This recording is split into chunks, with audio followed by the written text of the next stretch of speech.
All right, let's dive right in. Today, we're taking a close look at one of the most foundational stories ever told, the calling of Moses. And we're going to explore it through the lens of a really powerful sermon that gets right to the human drama at the heart of it all. So let's just start with a thought experiment. Imagine for a second that you are tasked with something that will literally change the course of history, a world-altering mission. The stakes could not be higher. But when you look at yourself, you just don't see the right person for the job. You feel past your prime, out of your depth, and totally, completely unqualified. Well, that is exactly the situation Moses finds himself in. I mean, this isn't some young, ambitious firebrand. We're talking about an 80-year-old shepherd who's been living a quiet life in exile, and all of a sudden, he's handed this absolutely monumental assignment. And his reaction? Oh, it is surprisingly human. He literally says, "Lord, please send someone else." This isn't the bold, confident hero of the movies. Not yet, anyway. This is a man who was so overwhelmed by doubt that his first instinct is to say, "You've got the wrong guy." And you know what? It's that reluctance that makes his story so incredibly powerful. Okay, so to really get why Moses is so hesitant, we have to wrap our minds around the sheer mind-boggling scale of what God was asking him to do. I mean, the job description was just terrifying. First, you've got to go rally the leaders of an enslaved people who have basically lost all hope. Then you're supposed to march right into the court of Pharaoh. We're talking the most powerful man on the planet, and demand that he release his entire economic engine, his slave labor force. And after all that, you have to lead hundreds of thousands of people through a brutal desert to a new home. It sounds less like a plan and more like a suicide mission, right? So you can see why, faced with this totally impossible task, Moses doesn't exactly jump for joy. No, he pushes back. He argues. And his objections, they aren't just random excuses. They reveal these three deep and incredibly relatable crises of identity. What's so interesting is that his fears really boil down to these three things. First up is a crisis of credibility. Who am I to do this? Why would anyone on earth listen to me? Then comes the crisis of capability. I don't have the right skills for this. I'm a terrible public speaker. And that all leads to the final total crisis of confidence. I'm just not the right person. Surely there is someone better suited for this job. But this is where the story takes a fascinating turn. Because God's response to all this doubt isn't just a simple, "Don't worry, you'll be fine." Instead, God uses this moment to reveal some profound truths about who he is and how he operates in the world, starting with this whole idea of miracles. So to deal with the whole "they won't believe me" problem, God says he'll give Moses signs, miracles, to prove he was sent by him. But we have to ask a question here. What did a miracle actually mean back then? Because it's probably not what you think. You see, the original Hebrew word is closer to a sign or a symbol. A miracle wasn't about violating the laws of physics.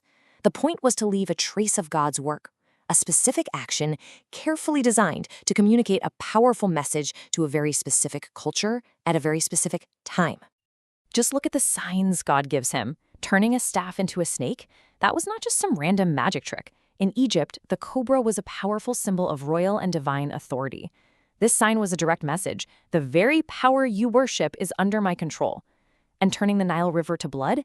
The Nile was the source of all life for Egypt, worshipped as a god itself. This was a direct challenge to the entire Egyptian religious system. These weren't just wonders, they were carefully targeted theological arguments. And then, when Moses asks that classic question, who should I say sent me? God doesn't give a philosophical definition. He gives a name, I am. Now, the sermon we're looking at points out this isn't some static philosophical concept of being. It's a dynamic promise. It's like saying, I was the God of your ancestors, I am here with you right now, and I will be who I will be in the actions I am about to take. God is defined by his living, unfolding story with his people. So you'd think that would be enough, right? But nope. Even after all this, Moses still objects, falling back on his own personal weakness. He's a bad public speaker. And God's solution here is just as revealing as the miracles. Moses says, I am slow of speech and tongue. He's essentially saying, I'm not a charismatic speaker. I can't do this. So what does God do? Does he magically heal his speech impediment and make him the world's greatest orator? No. He says, what about your brother Aaron?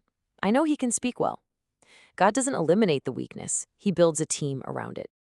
And this is it's a huge insight. The God of this story isn't looking for puppets. He's not a divine micromanager. He intentionally chooses to work in partnership with flawed, insecure, limited human beings. He invites them into the work, making their participation an essential part of the plan. So, what on earth does this ancient story about a reluctant shepherd have to do with us today? Well, the sermon pulls out a powerful application that contrasts two totally different ways of approaching any big task or calling in our own lives.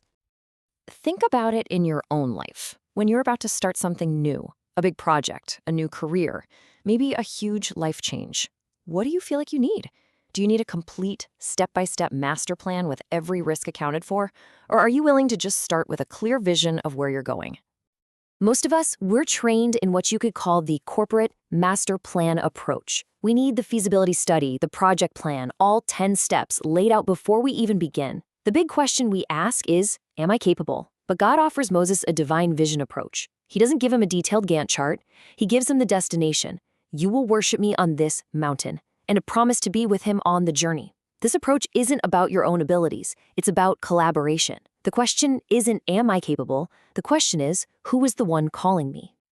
Ultimately, Moses' incredible journey wasn't about having a perfect, flawless strategy from the start. It was about taking that first, hesitant step. It's a story about a God who doesn't demand perfect qualifications, but instead invites imperfect people into a collaborative adventure, promising to be an active partner every step of the way. And so that really leaves us with a final thought to chew on. What is that great task, that mission, that big change in your own life that you're putting off? What journey are you waiting for that perfect, risk-free, step-by-step plan before you're willing to even begin?